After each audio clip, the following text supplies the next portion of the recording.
Europe হঠাৎ সামরিক budget নিয়ে এত ভাবছে কেন? গোটা বিশ্বের সামরিক ব্যয় আসলে কত? কে সবচেয়ে বেশি ব্যয় করে?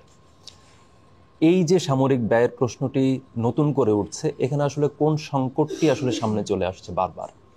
দর্শক, ইন্ডিপেন্ডেন্ট ডিজিটালে স্বাগত। সামরিক ব্যয় নিয়ে হঠাৎ করেই বেশ একটা আলোচনা, বেশ মানুষের মধ্যে দেখা যাচ্ছে একটা আগ্রহ তৈরি হয়েছে কার সামরিক ব্যয় কত। বিশেষত ইউরোপের দেশগুলোর ক্ষেত্রে এই নিয়ে ব্যাপক ধরনের একটি আলোচনা তৈরি হয়েছে। তো এই জায়গাতে আসলে হচ্ছে গোটা ইউরোপ বা হচ্ছে সারা বিশ্বের সামরিক ব্যয়ের একটা হিসাব যদি আমরা নিতে যাই, বিশেষত ক্ষমতাধর রাষ্ট্রগুলো যারা আসলে গোটা বিশ্বের বিভিন্ন দেশের, আমাদের মতো দেশ যেগুলো, সেগুলোর ভাগ্য নিয়ন্তার মতো ভূমিকায় থাকে আসলে, তারা আসলে এই সামরিকীকরণের ক্ষেত্রে আসলে কি ধরনের ব্যয় করে এবং কি ধরনের জায়গায় তাদের আসলে অবস্থান, সেটা আমরা একটু দেখার চেষ্টা করব। প্রথমেই আসলে মূল প্রসঙ্গে একদম শুরুর প্রশ্নটি যেটি ছিল যে ইউরোপ হঠাৎ করে এত ভাবছে কেন। আপনারা জানেন যে গেল রোববার মিউনিক সিকিউরিটি কনফারেন্স, মিউনিকে একটি সিকিউরিটি কনফারেন্স হয়েছে। সেখানে হচ্ছে যুক্তরাষ্ট্রের ভাইস প্রেসিডেন্ট জেডি ভেন্স সেখানে ইউরোপের নেতৃত্বের সাথে হচ্ছে কথা বলেন। সেখানে তিনি জানিয়ে দেন যে ইউরোপের দেশগুলো যেন তাদের নিজ নিজ দেশের মোট দেশজ উৎপাদন অর্থাৎ জিডিপির অন্তত 5% যেন সামরিক খাতে ব্যয় করে। তো এই যে এই দাবিটি যুক্তরাষ্ট্র যেটি জানালো, সেই দাবির প্রেক্ষাপটটি আসলে কি? আপনারা জানেন যে ডোনাল্ড ট্রাম্প মার্কিন যেই ক্ষমতা, মার্কিন মসনদে ফিরেছেন হচ্ছে এবছর। তিনি হচ্ছে অভিষিক্ত হয়েছেন। অভিষিক্ত হওয়ার পর স্বাভাবিকভাবেই অভিষেকের আগে থেকে ইউরোপের এক ধরনের শঙ্কা ছিল যে ডোনাল্ড ট্রাম্প ফিরছেন, পুনরায় হচ্ছে ইউরোপের নিরাপত্তা বাবদ হচ্ছে মার্কিন যে ব্যয় বা বিভিন্ন আন্তর্জাতিক সংস্থাতে মার্কিন যেই অনুদান বলি বা মার্কিন যেই অর্থায়ন বলি, সেটাতে হচ্ছে টান পড়বে। সেখানে ব্যয় সংকোচন নীতিতে যুক্তরাষ্ট্র আবারও হাঁটবে। আপনাদের মনে করিয়ে দেওয়া যেতে পারে 2016 সালে যখন হচ্ছে ডোনাল্ড ট্রাম্প প্রথমবারের মতো এসেছিলেন, তখন তিনি কিন্তু বারবার বলেছেন যে ন্যাটো কেন তিনি পুষবেন, ন্যাটোর পেছনে কেন তিনি এত ব্যয় করবেন, ন্যাটো তাকে কি ফেরত দিচ্ছে। তো ডোনাল্ড ট্রাম্প একজন ব্যবসায়ী মানুষ, তিনি সবসময় হচ্ছে এই তুল্যমূল্য হিসাবটা আসলে টাকার অঙ্কে করে থাকেন। এখানে জানিয়ে রাখা ভালো, ডোনাল্ড ট্রাম্প এই বিষয়ে কথাটি তুলছেন মূলত ন্যাটো গঠিত হওয়ার পর থেকে তার মুরব্বী হিসেবে বা তার মূল চালিকা শক্তি হিসেবে যুক্তরাষ্ট্রই এই ন্যাটোর ব্যয়ের একটি বড় অংশ ব্যয় করে। 2023 সালের সর্বশেষ যে হিসাব আমাদের কাছে আছে, সেখানেও দেখা যাচ্ছে যে ন্যাটোর মোট ব্যয়ের 2/3 মেটাচ্ছে আসলে যুক্তরাষ্ট্র। তো সেই জায়গা থেকে প্রশ্নটি আসছে যে ডোনাল্ড ট্রাম্প প্রশ্ন করেছেন যুক্তরাষ্ট্রের নিরাপত্তা প্রশ্নে আসলে ইউরোপ কতটুকু সহযোগিতা করতে পারবে, যদি সে ধরনের কোনো পরিস্থিতি তৈরি হয় তাহলে ইউরোপ আসলে কতটুকু সুরক্ষা যুক্তরাষ্ট্রকে দিতে পারবে। সেই প্রশ্ন সামনে রেখে তিনি বলছেন তাহলে ইউরোপকে সুরক্ষা দিতে বা ইউরোপের নিরাপত্তার জন্য তিনি এত ব্যয় কেন করবেন, বিনিময়ে তিনি কি পাচ্ছেন। তো সেই প্রসঙ্গটি আসলে জেডি ভেন্স হচ্ছে মিউনিক সিকিউরিটি কনফারেন্সে তুলেছেন। সেখানে 5%-এর কথা, এটা অনেক বছর ধরেই আসলে যুক্তরাষ্ট্রের তরফ থেকে তোলা হচ্ছে, যদিও ইউরোপের দেশগুলো এই 5% তো দূরে থাক, 2% সবাই ব্যয় করেন না। তো দেখা যাক হচ্ছে গোটা বিশ্বে আসলে সামরিক ব্যয়টি আসলে কি পরিমাণ। গোটা বিশ্বে 2023 সালের যেই হিসাব আমাদের কাছে আছে, সেখানে বিশ্বের সবগুলো দেশ মিলিয়ে মোট $2,44,000 সামরিক খাতে ব্যয় করেছে 2023 সালে। তো সেই হিসাবে বিশ্বের প্রতিটি মানুষ সেই সময়ের জনসংখ্যার হিসেবে মাথা পিছু প্রত্যেক, অর্থাৎ আমার আপনার পকেট থেকে সামরিক ব্যয় হয়েছে $306 করে।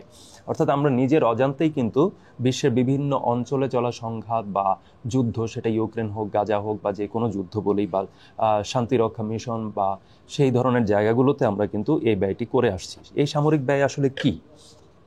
এই সামরিক ব্যয়ের মধ্যে আছে খুব স্বাভাবিকভাবেই সেনা সদস্য বা তাদের বেতন ভাতা থেকে শুরু করে তাদের খাবার, আবাসন ইত্যাদি এই সংক্রান্ত ব্যয়, সমরাস্ত্র, সামরিক সরঞ্জাম, সামরিক স্থাপনা, সামরিক বাহিনী বা হচ্ছে প্রতিরক্ষা বাহিনী বা প্রতিরক্ষা খাতের বিভিন্ন ধরনের গবেষণা প্রকল্প, এই যাবতীয় ব্যয়টি আসলে হচ্ছে সামরিক ব্যয় হিসেবে আমরা ধরবো বা এই আলোচনাটি সেই জায়গায়। তো যুক্তরাষ্ট্রের ব্যয়ের কথা আমরা শুরুতে একবার বলেছি যে যুক্তরাষ্ট্র সবচেয়ে বেশি ব্যয় করে। যুক্তরাষ্ট্র কীরকম? 2023 সালে দেশটি হচ্ছে $88,000 কোটি সামরিক খাতে ব্যয় করেছে। এর পরের যেই 8টি দেশ, এই 8টি দেশের মোট সামরিক ব্যয় মিলেও কিন্তু যুক্তরাষ্ট্রের সমান হয় না। এর পরের অবস্থানে কি আছে? এর পরের অবস্থানে আছে স্বাভাবিকভাবে চীন। আপনারা অনুমান করতেই পারেন যে চীনের যে সামরিক ব্যয় সেটির পরিমাণ ছিল 2023 সালে $30,900 আর যুদ্ধের মধ্য দিয়ে যাওয়া রাশিয়া, যারা হচ্ছে 2022 সাল থেকে ইউক্রেনে সামরিক অভিযান পরিচালনার মধ্য দিয়ে ইউক্রেন যুদ্ধ এখন পর্যন্ত সেই যুদ্ধ অবস্থার মধ্য দিয়ে যাচ্ছে, তারা কিন্তু ব্যয় করেছে মাত্র $12,600 এর পরের অবস্থানে আছে ভারত, তারা ব্যয় করছে $8,300। সৌদি আরব আছে এর পরে, তারা ব্যয় করেছে $7,400। যুক্তরাজ্য ইউরোপের দেশ হিসেবে বা সাবেক ঔপনিবেশিক শক্তি বলি, সাম্রাজ্যবাদী গোষ্ঠী বলি, তাদের আসলে সামরিক ব্যয়টি কত? তাদের সামরিক ব্যয়টি ওই বছর ছিল $6,920 ইউক্রেন, আরেকটি ইউক্রেন যুদ্ধের কথা বারবারে ফিরে আসছে। ইউক্রেনের 2023 সালের ব্যয় ছিল $6,210, জার্মানির ছিল $6,120, ফ্রান্সের $5,710, জাপানের $5,119। ইসরায়েলের ব্যয়, তারাও একটি যুদ্ধের মধ্যে ছিল, ইসরায়েলের ব্যয় ছিল $2,900। তো এই হচ্ছে মোটা দাগে। কিন্তু জিডিপির হিসেবে যদি আমি বলি, জিডিপির হিসেবে ইউক্রেন যুদ্ধের কারণেই ইউক্রেনের সবচেয়ে বেশি ব্যয় হয়েছে, তাদের অর্থনীতির আকারও ছোট, সেই হিসেবে জিডিপির 36.7% তারা ব্যয় করেছে হচ্ছে সামরিক খাতে 2023 সালে। সবচেয়ে কম যদি ধরা হয় এ তালিকায়, সবচেয়ে কম ব্যয় করেছে হচ্ছে জাপান 1.2, জার্মানি 1.5, চীন 1.7%। যুক্তরাষ্ট্রের ব্যয়, যারা হচ্ছে ন্যূনতম 5% ব্যয়ের দাবি জানাচ্ছে ইউরোপের কাছে, তারা কিন্তু ব্যয় করেছে 3,004%, 3.4%। আর জিডিপির বিপরীতে সবচেয়ে বেশি ব্যয়ের তালিকায় ইউক্রেনের পরে থাকা দেশগুলো আসলে কোনগুলো? সেখানে আছে লেবানন 8.9%, আলজেরিয়া 8.2, সৌদি আরব 7.1%। তো খেয়াল করলে দেখা যাবে যুক্তরাষ্ট্র নিজেই কিন্তু তার জিডিপির 5% সামরিক খাতে ব্যয় করে না, যদিও তার জিডিপির আকার অনেক বড় এবং সেই হিসেবে 3.4% যা আসে সেটা আগেই বলেছি $88,000 কোটি। সেটি এমনিতেই হচ্ছে প্রায় সর্বোচ্চ ব্যয় সামরিক খাতে ব্যয় করে যেই দেশগুলো, তাদের সবচেয়ে বেশি, তাদের থেকে অনেক বেশি। তার সাথে এমনকি বাণিজ্য যুদ্ধ বলি বা হচ্ছে পরবর্তী পরাশক্তি হিসেবে যুক্তরাষ্ট্রের চোখে চোখ রেখে কথা বলা যে দেশ, সেটি হচ্ছে চীন। চীনের ব্যয়ের থেকেও দ্বিগুণের চাইতেও বেশি তারা ব্যয় করে। তো এই যে ব্যয়, এই ব্যয়ের জায়গা থেকে হচ্ছে যুক্তরাষ্ট্রের কথা হচ্ছে যে ইউরোপের দেশগুলোর মধ্যে হচ্ছে যুক্তরাজ্য তুলনামূলক বেশি ব্যয় করে, কিন্তু সেই যুক্তরাজ্যের ব্যয়ের পরিমাণ হচ্ছে মাত্র $6,920 আর জিডিপির শতাংশের হিসেবে জার্মানি, যাদের প্রভাব ইউরোপীয় ইউনিয়নে অনেক বেশি, সেই দেশটি আসলে 1.5% মতো ব্যয় করে। যদিও 2006 সালে ইউরোপের দেশগুলো আলোচনায় বসে ঠিক করেছিল যে তারা অন্তত জিডিপি 2% করে সামরিক খাতে ব্যয় করবে। তো এই যে আলোচনাটি তারা করেছিল, তারপর কিন্তু তারা সেখানে পৌঁছাতে পারেনি। কারণ কি? কারণ একটি কারণ হতে পারে যে 2008 সালে একটি মহামন্দার কবলে হচ্ছে বিশেষত পশ্চিমা বিশ্ব এবং সেখান থেকে সারা বিশ্বই এটাতে আক্রান্ত হয়। সেই সময়টাতে এই যে 2% ব্যয় যখন নির্ধারণ করেছিল, স্বাভাবিকভাবে ওই মহামন্দার কবলে পড়ার কারণে তারা হয়তো এটি অ্যাটেইন করতে পারেনি বা সেখানে পৌঁছাতে পারেনি। কিন্তু এরপরেও কিন্তু সেভাবে পারেনি। এই যে ইউরোপ একটি যুদ্ধের মধ্য দিয়ে যাচ্ছে, ইউক্রেন যুদ্ধ, সেই ইউক্রেন যুদ্ধের সময় ইউক্রেনে নানা ধরনের সামরিক সহায়তা, মানবিক সহায়তা, অনেক কিছু পাঠিয়েছে ইউরোপের দেশগুলো, নানাভাবেই সেটাতে সাড়া দিয়েছে। কিন্তু তাও কিন্তু 32টি দেশ, বর্তমানে ন্যাটো সদস্য হচ্ছে 32, যদিও 12 সদস্য নিয়ে যাত্রা করেছিল দ্বিতীয় বিশ্বযুদ্ধ পরবর্তী সময়, এখন এই 32টি দেশের মধ্যে মাত্র 23টি দেশ কিন্তু 2% কিছু বেশি বা 2% বেশি ব্যয় করেছে। তো তারা এবার গেল সোমবার, অর্থাৎ জেডি ভ্যান্সের মিউনিক সিকিউরিটি কনফারেন্সের পর গেল সোমবার হচ্ছে জরুরি বৈঠকে বসেছিল প্যারিসে। ইউরোপীয় ইউনিয়ন ছিল, জার্মানি, ফ্রান্স, তারা উপস্থিত ছিল, যুক্তরাজ্যের প্রতিনিধিরা ছিল, বড় বড় দেশগুলো তারা বসেছিল।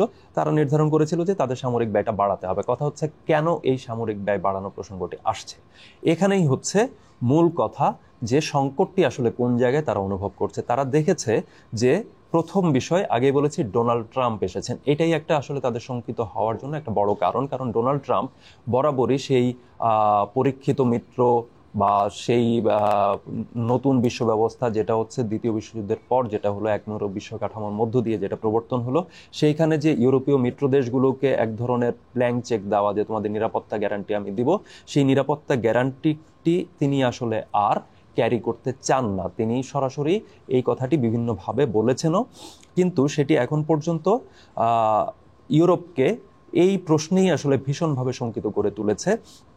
সত্যি সত্যি যদি ডোনাল্ড ট্রাম্প এই নিরাপত্তা গ্যারান্টি তুলে নেন, তাহলে ইউরোপ আসলে কোথায় গিয়ে দাঁড়াবে? এর মধ্যে যখন ইউক্রেন যুদ্ধ নিয়ে গ্রহণযোগ্য সমাধানে পৌঁছানোর প্রশ্নে রিয়াদে যখন হচ্ছে রাশিয়ার সাথে যুক্তরাষ্ট্র বসছে, সেইখানে ইউরোপে চলমান একটি যুদ্ধ, সেই নিয়ে সেটার সমাধান নিয়ে আলোচনা, কিন্তু সেখানে ইউক্রেনকে ডাকা হয়নি, ইউরোপের কোনো দেশকে ডাকা হয়নি, ইউরোপীয় ইউনিয়নকে ডাকা হয়নি, কোনো ধরনের প্রতিনিধিত্ব তারা নিশ্চিত। এমনকি সেই বৈঠকের আহ্বানের পরে তা নিয়ে হওয়া তীব্র সমালোচনা, ইউরোপের পক্ষ থেকে বা যুক্তরাজ্যের পক্ষ থেকে তোলা নানা আপত্তি, সেটাকে অ্যাভয়েড করে বৈঠক পরবর্তী সংবাদ সম্মেলন বা সাংবাদিকদের সাথে বিভিন্ন প্রশ্নের জবাবেও কিন্তু অচিরেই যে এই শান্তি আলোচনা বা শান্তি প্রক্রিয়া বা সমাধান খোঁজার যে বৈঠক, সেইখানে ইউরোপকে অঙ্গীভূত করা হবে তেমন কোনো ইঙ্গিতও কিন্তু নেই। ফলে ইউরোপের দুশ্চিন্তা হচ্ছে তাদের যেই প্রভাব বলয়, তারা অনেকটা এক ধরনের হচ্ছে বাদ পড়ে যাওয়া, যেই শক্তির কাঠামো, যে শক্তিধর দেশের কাঠামো, হ্যাঁ ইউরোপের দুই একটি দেশ, যুক্তরাজ্য আপনারা জানেন, ফ্রান্স, তাদের হাতে পারমাণবিক অস্ত্র আছে, কিন্তু এই পারমাণবিক অস্ত্র থাকলেই তো আসলে চলছে না, কারণ পারমাণবিক অস্ত্র কথায় কথায় হচ্ছে প্রয়োগ করা যায় না, সেটা নিয়ে নানান ধরনের বিধি আছে। পারমাণবিক অস্ত্র ইউরোপের বাইরেও আছে, ফলে সেটি প্রয়োগ বাস্তবিক কোনো সমাধান বা কোনো ধরনের শক্তি প্রদর্শনের পদ্ধতি হতে পারে না। সে কারণে তাদের সামনে যে প্রশ্নটি আসছে যে তারা যদি এই মুহূর্তে প্রতিরক্ষা বা সামরিক ব্যয়টি একটি সন্তোষজনক পর্যায়ে না নেয়, তাহলে এই যে নতুন বিশ্ব ব্যবস্থার যে ইঙ্গিতটি আসছে, বিশেষত চীন এবং রাশিয়া নতুনভাবে এই ইউক্রেন যুদ্ধ যদি তাদেরকে বাইরে রেখে যদি সমাধান হয়ে যায়, তাহলে রাশিয়া এই যুদ্ধে জয়ী হয়েছে বলেই প্রতীয়মান হবে, এবং রাশিয়া যদি জয়ী হিসেবে প্রতীয়মান হয়, তাহলে রাশিয়া আবারও শক্তির পর্যায়ে চলে যাবে। তার উপর থেকে নিষেধাজ্ঞা প্রত্যাহারের যে প্রতিশ্রুতি হচ্ছে, গতকাল মার্কো রুবিও এক ধরনের ইঙ্গিত দিয়েছেন, সেই নিষেধাজ্ঞা প্রত্যাহার করলে অর্থনৈতিক শক্তি হিসেবেও রাশিয়ার এক ধরনের প্রত্যাবর্তনের সম্ভাবনা তৈরি হবে।